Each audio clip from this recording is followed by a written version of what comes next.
surprise you if I said, "Good morning, Sister Philip Ellen"? Oh my goodness. Yes, I would, but I can't return it because I don't remember your name, Jody. Oh, thank God. But Esther Kennedy did. Philip Ellen. I bet those were names of your brothers and sisters. It was my brother Phil and my sister Ellen. Yes, who Right. preceded you into the congregation, Yes, correct? she is my dear sister and my dear friend. She was Esther Francis, and I was Philip Ellen. Esther Francis. She took my mom and dad's I name. bet your mother and father got you both mixed up. I think they always just called us Ellen and Esther. And didn't you have a priest brother, too? I had two. My brother Frank was ordained I was in 3rd grade. There was 16 years between Frank and I. He was in the Rockford Diocese, a wonderful, wonderful priest, really a Vatican II guy, loved it. And my brother Phil was ordained in 56.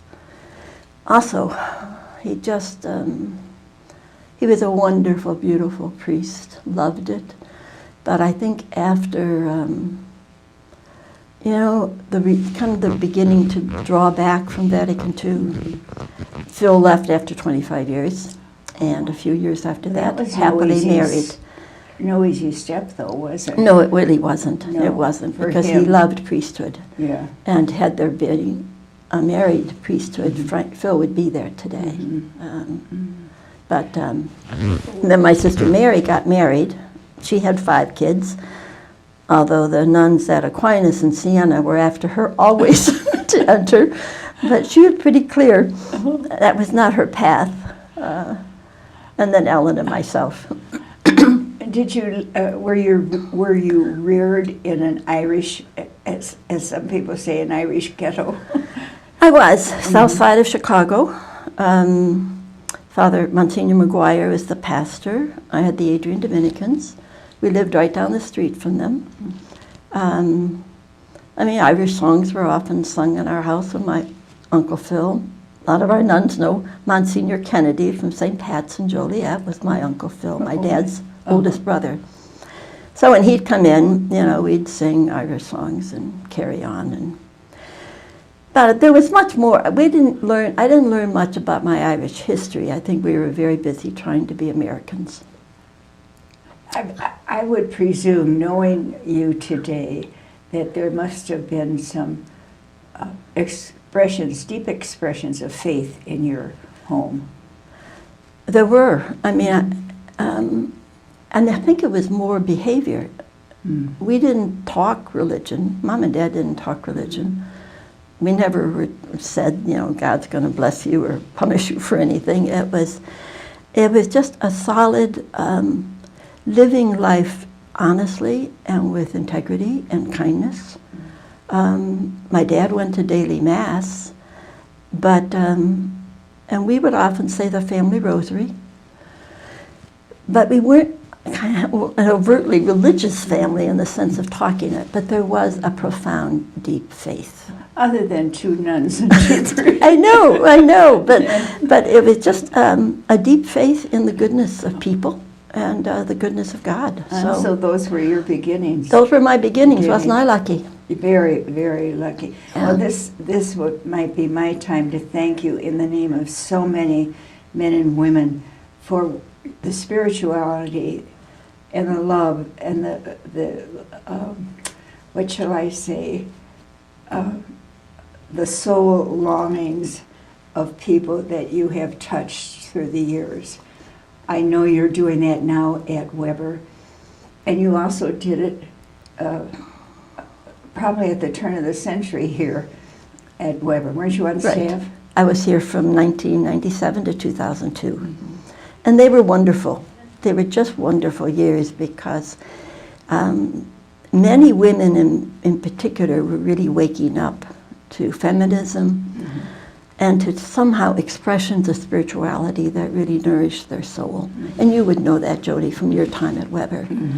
And so for them, you know, I had done some stuff with Jean Houston in mystery school, so it was a place I could bring much of the learnings that I had been gifted with. And what was the core focus for Jean Houston. She Well, lived in New York, didn't she? She lived in New York, but her core thing was really trying to awaken us to the cultures of the world. So the year I participated with her, it was Pangaea. So we studied the mysteries of China, the mysteries of Egypt, the mysteries of Greece, Oh my. Irish Celtic mysteries. So, I mean, it opened me to the whole world of the power of story and mythology and the depth of spirit that is deeply embedded in each of us that sometimes we have failed to recognize. She also opened me to a sense of ritual and laughter and play. It's like it was great. You traveled spiritually with her, didn't you? I did. She opened me to, I always feel like she kind of broke me open to another whole world beyond. Can you tell the story about her as a child in Central Park? Well, she used to tell us a story when she was 8 or 9. She would go romping through the park, and she would meet Mr. Thayer, she called him. And he kind of was this amazing older man who would talk to her about the grass and the sky, and she said he'd get us down on our knees, and he'd say, Jean, take a breath. That is the breath of Jesus, the same breath Jesus breathed. And Marie Antoinette, take another breath. Jean, breathe it in. And she said for her, he was the most remarkable person who kind of had this mystical peace to him. And then one day he never showed up, and never showed up after that. And when she was 19, she was at a philosophy gathering, and she picked up the book, The Divine Milieu, turned it over, and realized that Mr. Thayer was Teilhard de Chardin. Now, I'm sure Jean has embellished that story over the years, but that's the core of it. And she always says she could have gone on in theater, really, because her father worked with Bob Hope. But she really chose teaching and opening, somehow making available to everyday people kind of the mysteries of the ancient world and of our current world. So she was quite a teacher for me. Amazing. Yeah. She was at Weber a couple. Yep, we had her at Weber 3 times. Yeah. Esther, would you mind sharing with us where that spiritual longing was first, what shall I say, touched in you? Not only, I know, at home, but in your adult life. Well, it's interesting. I hadn't thought about that, but what just came up to me was when I was a novice and we had that small little oratory over in the novitiate building. There was something very special for me to go in there. It was quiet, and somehow that nourished a desire for silence and the power of silence. But now I remember when I was a kid, I would ride my bike down the alley and at 4:30 or 5 o'clock in the afternoon, if I rode my bike down, the convent chapel windows were right on the alley, and I heard the nuns chanting.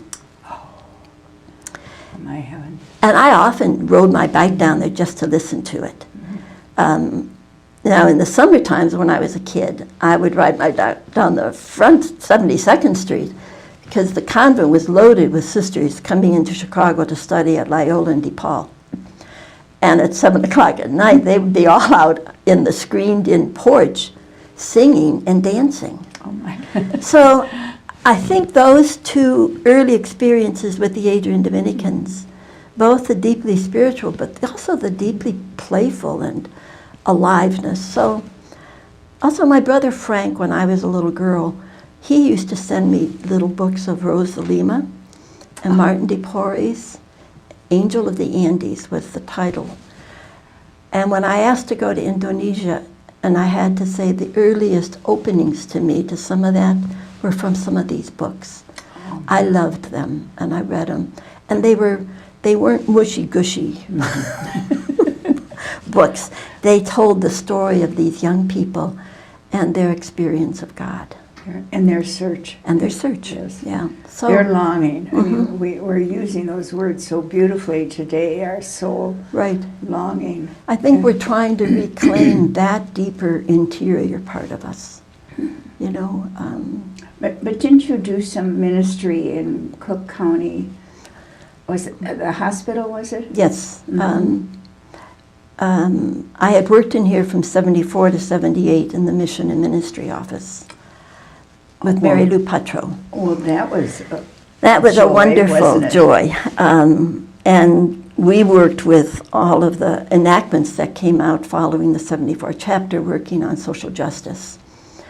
And so when I finished that wonderful work, which I really did love, and it was a really pleasure and privilege to work with Mary Lou. I also lived with Helen Dillon and Meg Andrazik, and early on Leslie Hartway and Helen Morrison. So I was surrounded with some really beautiful who women. invited you to take that position? Well, Helen Morrison was the one who contacted me. Mm-hmm. And Mary Therese McCarthy had just left the community, which was a great sadness for all of us. But that was her journey, and obviously her journey brought her back to us. But Helen Morrison asked me if I'd consider doing that, so I came in, and so that was wonderful. But when I finished that, I had been on the path to possibly be a hospital chaplain. I found myself now in a whole new world that had been opened up to me with social justice and doing immersion experiences down in the Dominican Republic with Argelia Tejada and Margot Ruiz, that I found myself needing to get retrained. My degree was in early English history. All right. And I'd never taught history. So anyway, I'd got my master's in social work. I wanted to work in a parish doing adult education and spirituality, but I realized I had been too influenced in the 60s and 70s by feminism and understanding of patriarchy. And I realized I probably wouldn't do well in some traditional parishes. It was the time of Vatican II. It was the time of Vatican II, and I was totally into Vatican II. I couldn't wait for it, and I couldn't wait for us to get into renewal. But anyway, so after I finished my master's in social work, I went back to Loyola and found a position at Cook County Hospital as a medical oncology social worker. My. And so What a joy. I had worked in the African American community at St. Matthew's from 61 to 67, and at St. Killian's, which was a changing neighborhood. You were a principal there, were At you not? Killian's. Mm-hmm. For good or for ill, I was a principal there. At 67 to 71, I had worked again in that parish. So going to Cook County Hospital in many ways was like coming home, because there were many African American patients, a lot of poor white from Eastern Europe and from America, and a lot of Hispanics. I loved those years at County. The doctors I worked with that were head of the oncology, medical oncology, were all women. And there was just a incredible amount of care, compassion, and the wonderful thing about County was not only saw the patients in the hospital, but we had a clinic. So I followed all of them in the clinic.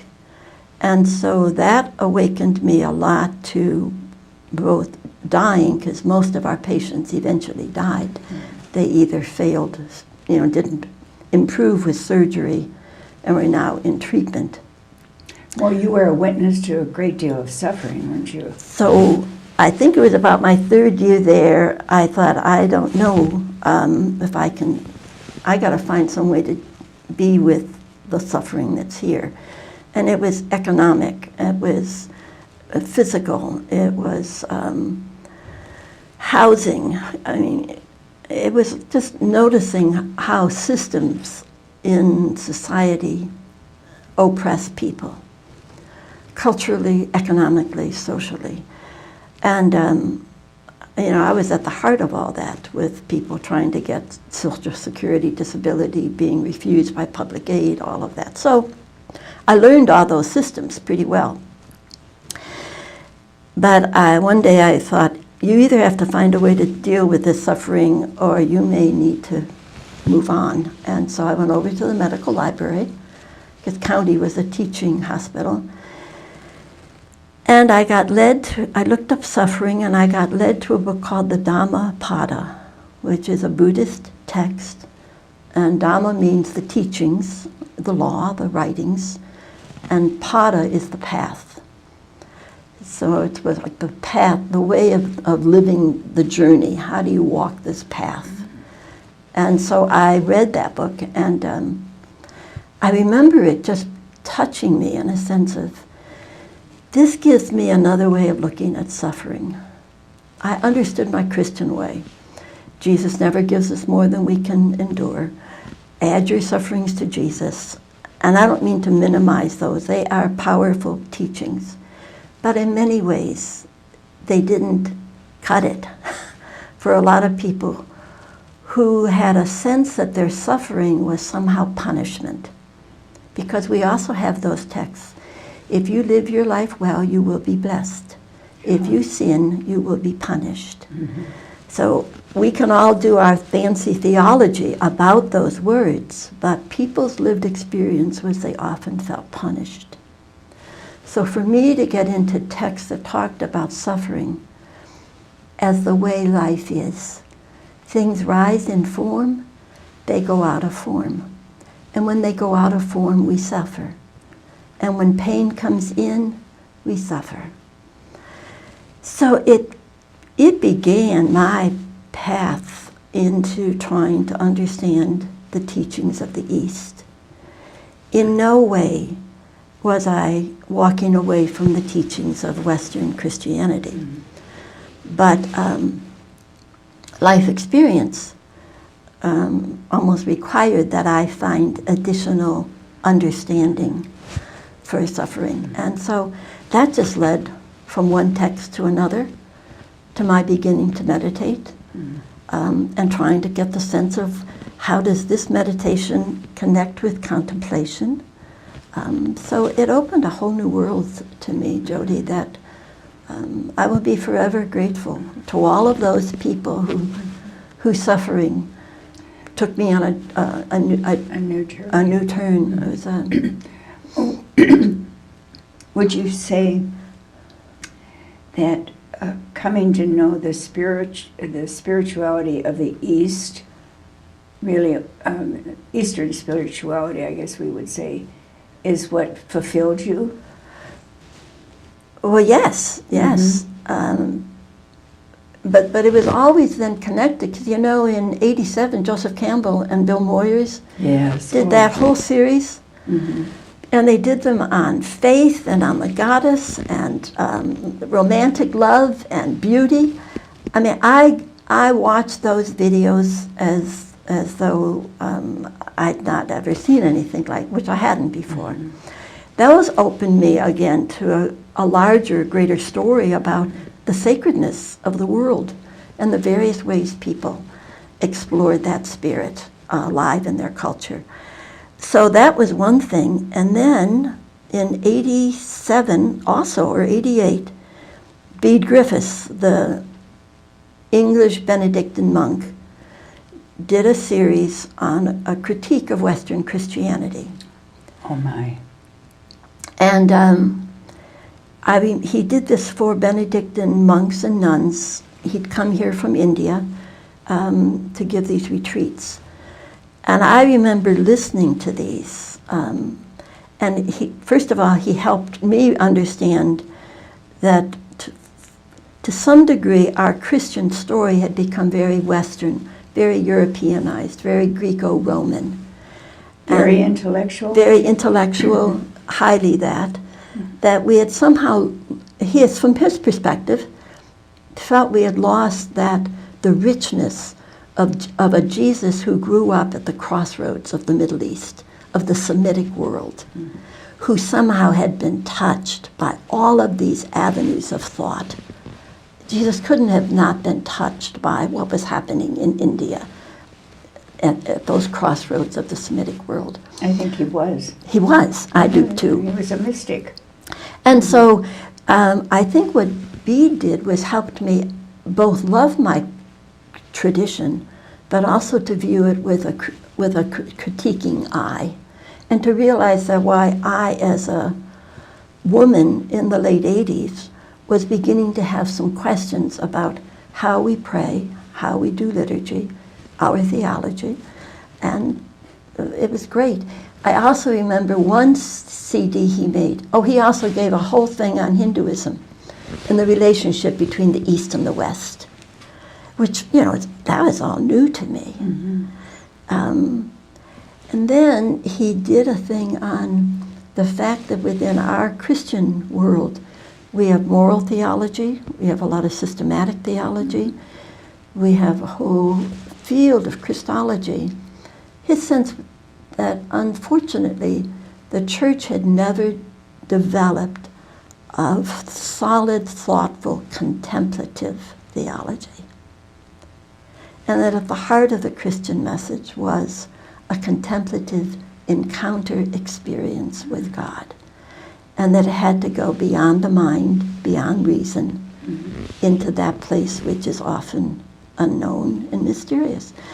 Well, that tapped a lot into my own soul at those times. Would you say the Western theology was more legally focused than spiritually focused? I hardly feel competent to comment on Western theology because I've never had, I've taken classes in theology and I have read a lot. I think my own personal experience was it drew me more into thinking and talking about God when I think my soul was really hungering for an experience. What were Bede Griffith's words about finding his Well, in soul? 59, an Indian Benedictine came to England to the monastery there, and it was asking if any of them might wish to go back with him to India to try to establish an ashram that would bring the Christian message, but within the Hindu culture. And Bede Griffiths wanted to do that, so he went because he said, standing on the edge of the ship going to India, he's quoted as saying, "I think I'm going to find the other half of my soul." Boy. Wow. And when he had his stroke the first time, I think it was about in early 90s or maybe late 80s, he said afterwards, "I think I was hit on the head by the mother," meaning the compassionate, feminine side. He said, "I have pursued the intellectual learning, examining all of these scriptures and trying to understand intellectually. But," he said, "I think I was hit on the head by the mother to return to the heart of compassion, How beautiful. of love." Did you have a chance to meet him? I went to India with a group in 93, and I arranged to stay a week long after the group. I traveled back down to southern India, stayed at his ashram. Is ashram It's like a monastery. like a monastery or a retreat center, Retreat as center, we would right. say here? Right, yeah. But it's definitely comes out of the Eastern religious experience. And right before I got there, he suffered another stroke, which eventually he died from in May. So, but I had written him, and he had sent me a card. I had said, when I come, I wish to be able to explore with you an understanding of the Christ in our world and just what that means to you here in India. And he wrote back and said, "Yes, we will talk about that." Oh, my. So obviously when I got there he was not able to speak, but I did sit outside his hut, and I did realize one day, if you can just listen and open your heart, Esther, whatever you want to know about the Christ will be given to you.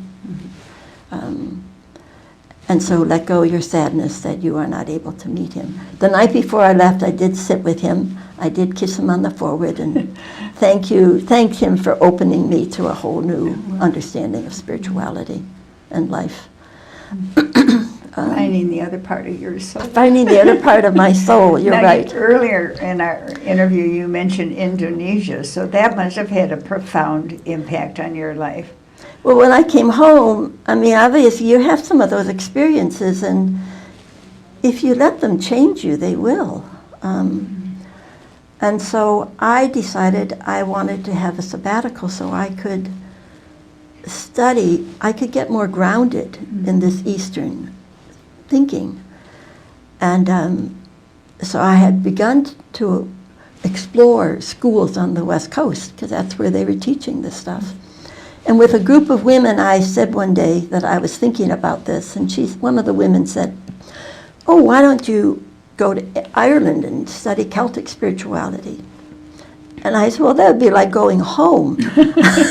I mean, I love that, but I'm trying to understand something that I have no touchstones for. I don't know anything about it.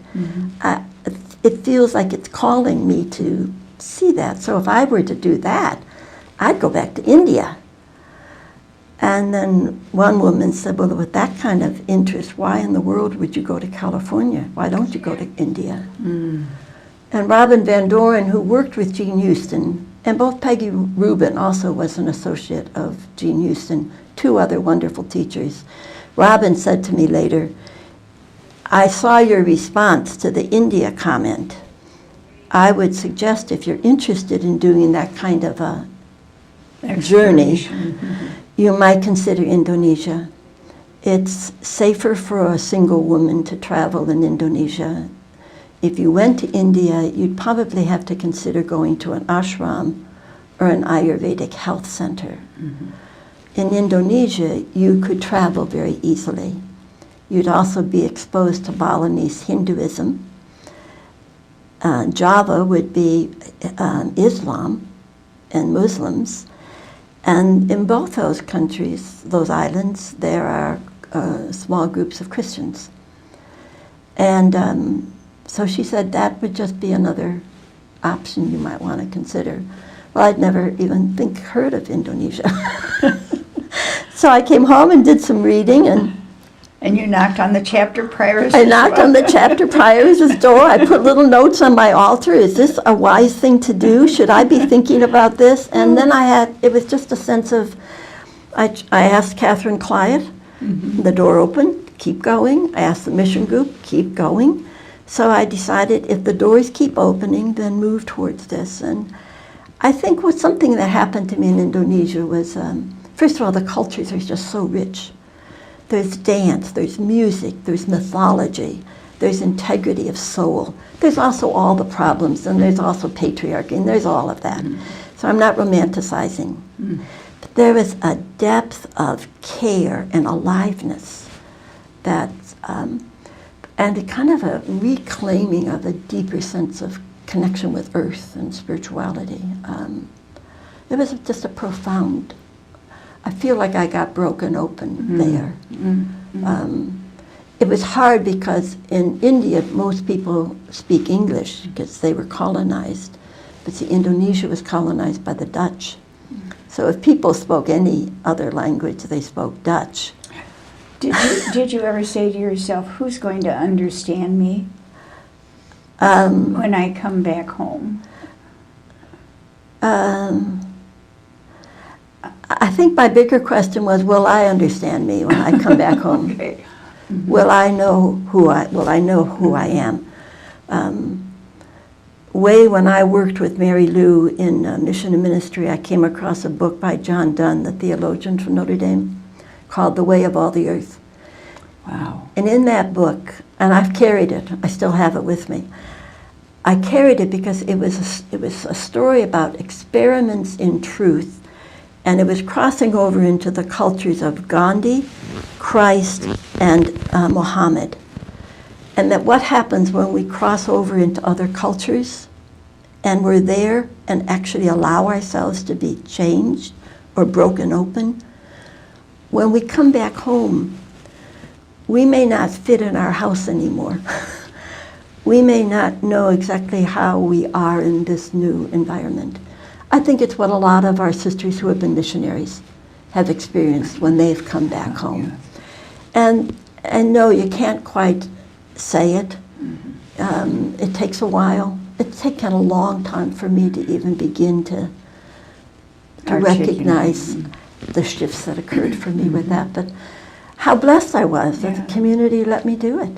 Was there ever an experience of loneliness? Oh, it was terrible. At Christmas, I remember 6 months there, I thought, I think I need to go home. What are you doing here? And I remember walking the shore, a place right by the ocean, and there were 3 streams of water coming down from the rice paddy, and I stood in each one of them, and I began singing a song to Our Lady and to Saraswati, the goddess of education and learning and art and music, and Kali, the goddess of India, of who wishes to stamp out ignorance, but she does it with great benevolence. And I sang this song for about an hour. And it was all about the divine feminine in one. Saraswati, Mary, Kali, all 3. And somehow, Jody, when I came back up to where I was staying, it was like, Esther, just be here. Forget what you're supposed to do with this experience. Just be here. And then somehow I relaxed, and I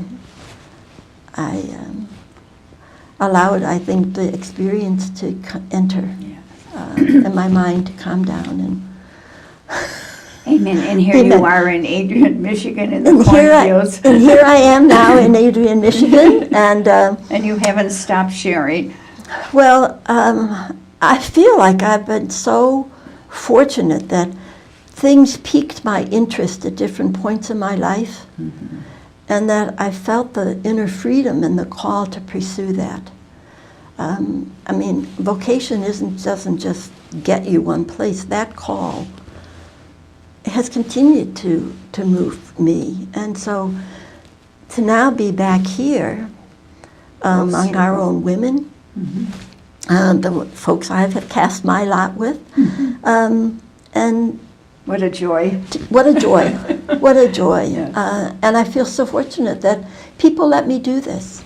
I remember talking to Pat Walter on December 12th, just telling her she was prioress at the time, telling her what I was interested in doing. And it happened to be the day that Thomas Merton, I think, died in Bombay. And Thomas Merton had always been important to me. So there were these little connections of, take this, just go, just trust a deeper spirit. I think that's my hunger right now, is to we do a lot with reclaiming body, mind, and soul. I think we have yet to really claim a deeper spirit in each of us. I'm not talking about God, the Holy Spirit. I'm talking about that life force spirit inside us. And I witnessed that in India and Indonesia, and I witness it here, but I think that's the call now, is to honor that. To honor that, and to seek the depth of that.